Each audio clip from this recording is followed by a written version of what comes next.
All right, back in the basement again. Really quick video today. First impressions of the Rogue MG-4 bar, which I told you guys I wasn't going to get. But after a mishap with the Kabuki bar where I hit my head on one of the sharp edges, I got annoyed to the point where I said, I'm selling this bar and buying the Rogue.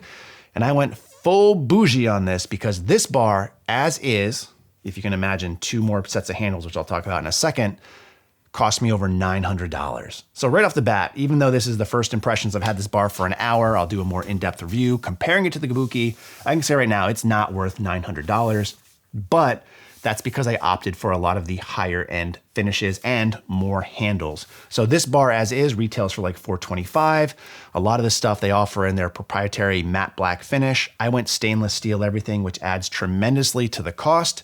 I also went with the longer loadable sleeves. So this is a standard length barbell. And to be honest, I should have gone with the standard shorter sleeves at 9-inch loadable, but I just didn't like the way it looked on the picture. It looked too small to me and I thought it looked funny. So I went with the longer sleeves, which added to the cost and also to the weight. So this bar is gonna weigh 55 pounds compared to your normal 45-pound bar. Now I mentioned handles already. I actually ordered 2 other pairs of handles. So the 16 and 20 degree, so every handle that they offer. However, those did not come in today, which is interesting. And this bar is interesting in general because I got this before a lot of other people who ordered it a couple of weeks before me. And even though I'd like to think it's because I'm an influencer and Rogue cares what I think and wants me to have this bar before you, I just think it's because I got the most expensive version. And I know they've been having some sourcing issues, supply chain issues. And for them, there's probably less work they need to do with a stainless steel piece versus their proprietary matte black, which is probably the smarter decision that many people went with because it saves a ton of money. They probably just haven't got to that point where they've been able to apply all the coatings to all the pieces just yet. So if you ordered this earlier than me, I ordered it on April 20th on the second run. I'm sorry, but chances are it's because you got that proprietary matte black finish. And I spent way too much money on this for something that probably doesn't make much of a difference overall.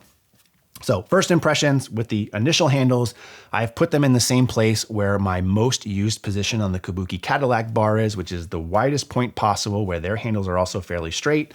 No matter where you put this on this bar, you have a ton of different mounting options. You don't have to get other handles like I've gotten because again, you can just use the included tools, which is just some Allen keys in order to move this wherever. So you could, in theory, get away with just the flat, straight handles that ship with this bar and just, if you have the patience, move it when you need to.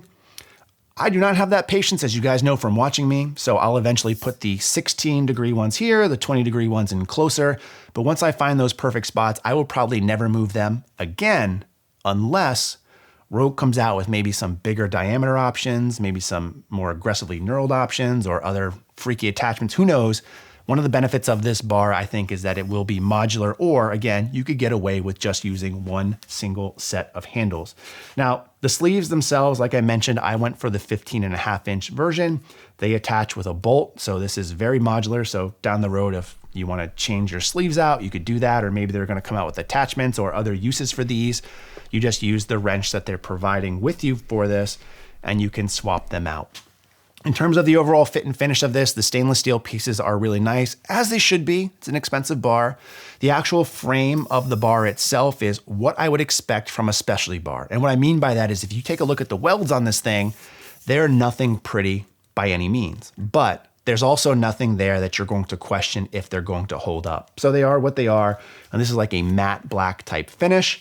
And overall, I don't have any complaints for the most part. Although again, it's hard for me to say that this feels and looks like a $900 bar. So if you're ever on the fence on the Kabuki and we're worried about the cost of it, no matter what you do, if you're looking at the stainless steel version of this, tell your wife that this was your other option and you got the Kabuki because it was like 500 or 600 bucks, comparatively speaking.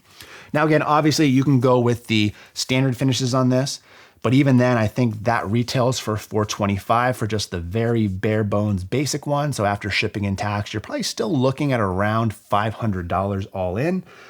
If that's worth it, who's to say? I will give you some more feedback as I use this bar more, and I'm sure you'll see a lot of other people coming out with reviews as I will try to do, probably not as in-depth and thorough, but just my own general feelings.